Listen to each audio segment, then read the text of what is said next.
Hello प्यारे बच्चों, आज हम सीखेंगे फ्लावर्स के बारे में।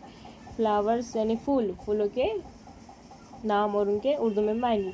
तो चलिए शुरू करते हैं। फर्स्ट है रोज़, ROSE रोज़, रोज़ मीन्स गुलाब, गुलाब का फूल। नेक्स्ट है jasmine, JASMINE, jasmine, jasmine means चमेली का फूल। नेक्स्ट है hibiscus, HIBISCUS, hibiscus, hibiscus means गुड़हल, गुड़हल का फूल। नेक्स्ट है tulip, TULIP, tulip, tulip means गुलेलाल।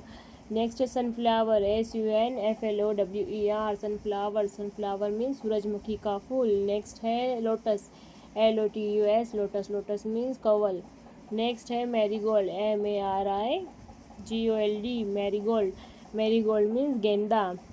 नेक्स्ट है poppy, POPPY, poppy, poppy means पोस्त या खसखस का फूल।